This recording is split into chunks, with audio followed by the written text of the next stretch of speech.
Ажырашкан эркектер бар, билесиздер, а? Ол жумушун деле кылбайт, кайга кетип атканын деле өзү ойлоно бербей, ушундай болуп жүрөт. Анткени эркек киши кулдай эле жүрүп калды. Саар менен чыгып келет. Мына өзүңүздөр эле айттыңыздар, түшкү уйкуну уктайсыздарбы? Уктабайсыздар. Күйөөгө баш ийбейт ошол аял. Мен деле сага ошо иштеп келдим, чарчап келдим. Неле кыйын болосуң?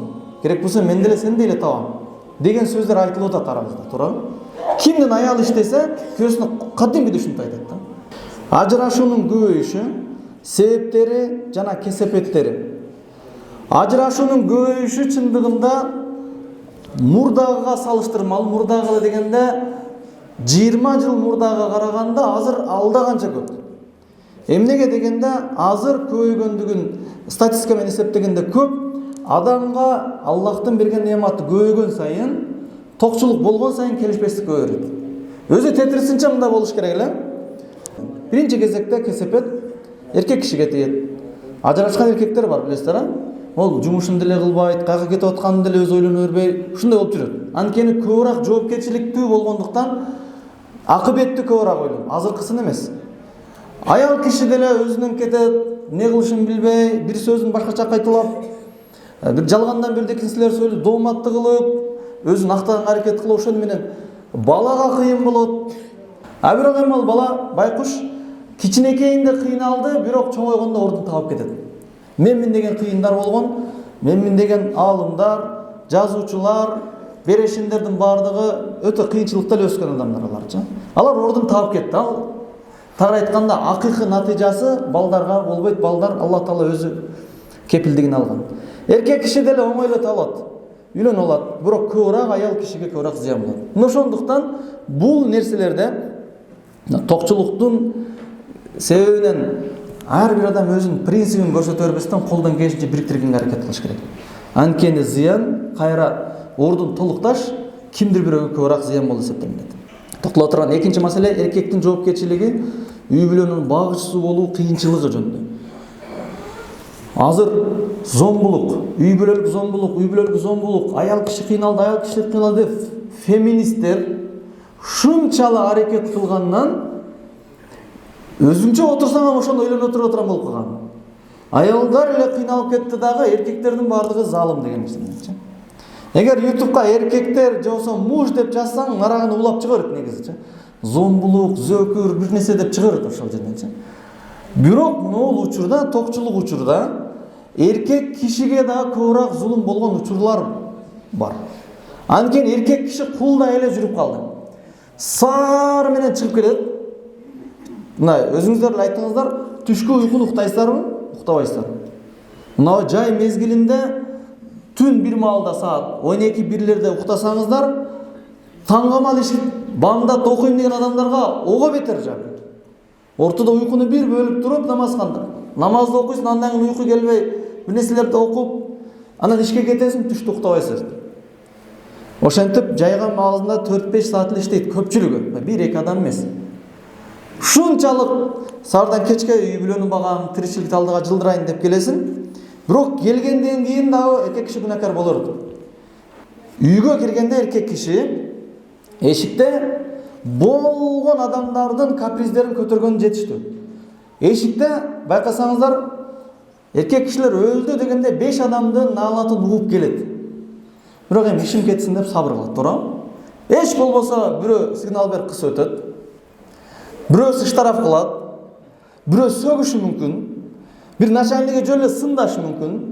Же соода кылса, сен товарың болбок экен дейт. Же жөн сен алдамчы экен деген кыскасы сан жеткис каприздерди угуп туруп иштеш керек да.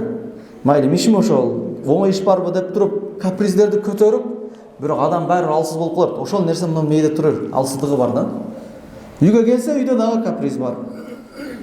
Мен үйдө мынол жок эле, анал жок эле, мынол жок эле. Ошол себептүү эркек кишинин кыйынчылыгын дагы бир баалай билиши керек. Муну биз эркек кишилерге айтабыз, аял кишилерге айтпайбыз, анткени аял кишилер түшүнбөйт азыр, бизге каршы сүйлөп атат депчи. Ага аял кишилер айтса туура түшүнөт. Мына күйөөңү сыйлагын, сенин финансылык маселеңди чечип аткандан кийин аны бактап кой. Эгер кокус сен деле эшикке чыгып иштей турган болсоң, өзүңүн шефиңе же болбосо директориңе же начальнигиңе унчукпай ишин көрсөтүп турасың го. Сенин Алла Таала белгилеп берген шефиң күйөөң. Макул деп коер, соо аласың, күйөөгө итаат кылыш бешкиришке себепчи болот деп аны аялдар айтат бири-бирине. Биз айтсак түшүнбөйт, ал өзүн арып казытат депчи. Биз эркектерге айтабыз сиздергечи. Ар бирибиздин карындашыбыз бар, эжебиз бар, кызыбыз бар, апабыз дагы бар. Шуга айтайлы, сенин бейишиң пайгамбарыбыз айткан. Аллага башый, эгер аял 5 убак намазын окуса, орозосун кармаса, күйөөсүнө башыйса, бейиштин каалаган эшигинен кире бер деп айтат. Сенин бейишиң ошол деп туруп айтайлы. Кызыбызга айтайлы, карындашыбызга айтайлы, эжелерге айтайлы. Эшиктен кыйынчылык менен келген эркек киши үйдөн эс алып, аял кишилердин эс алууңар дейт. Кайра чыгып дагы эшик сырттагы каприздерди көтөрүш керек. Ошондуктан Алла Тааланын Курандагы аятын угайлы, ар-риджалу каввамуна аля ниса, эркектер үйдө башчы деген. Үйдө ким чечет, ким тополоңулат, ким токтотот, Алла Таала чечкен өзү негизичи. Бирок жоопкерчиликти дагы ошого жараша кылып берген. Кийинки сөз, аял иштеш керекпи же үйдө калыш керекпи деген суроо.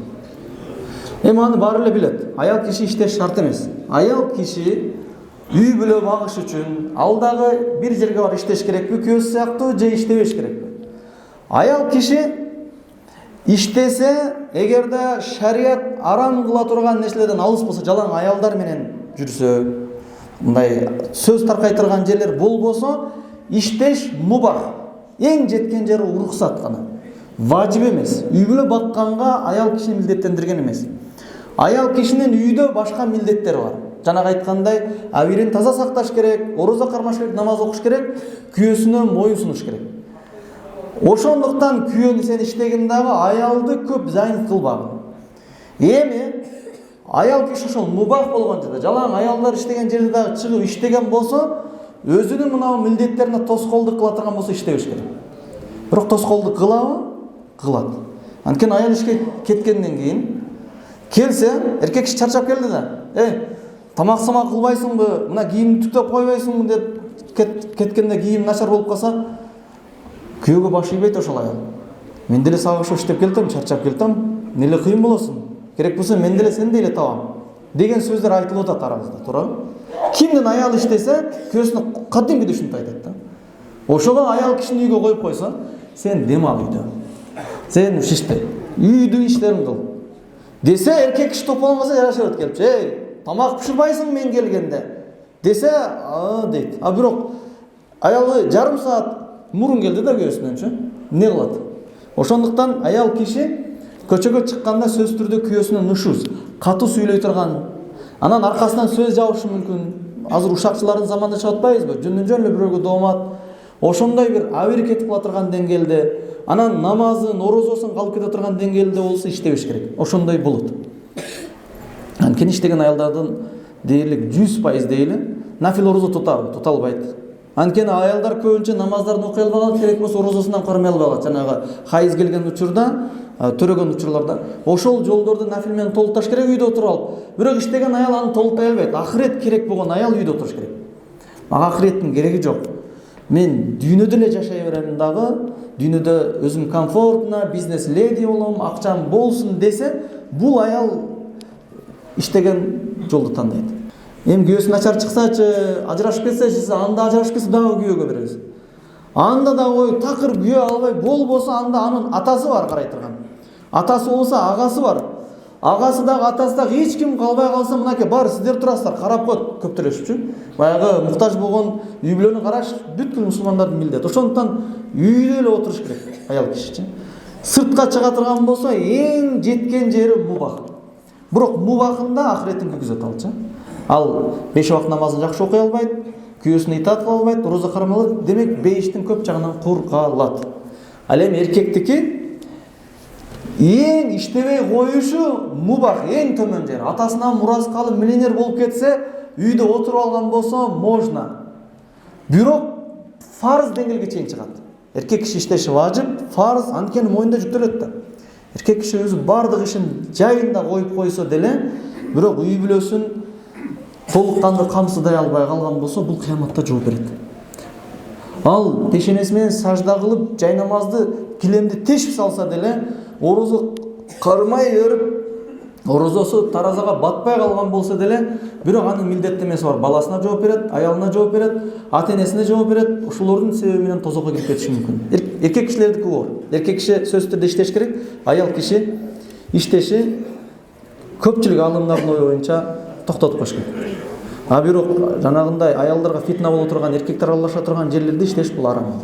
Анткени аял кишилерге көп тыюулар бар. Кызга 40 үйдөн тыю дейт го, этияттык боло бериш керек.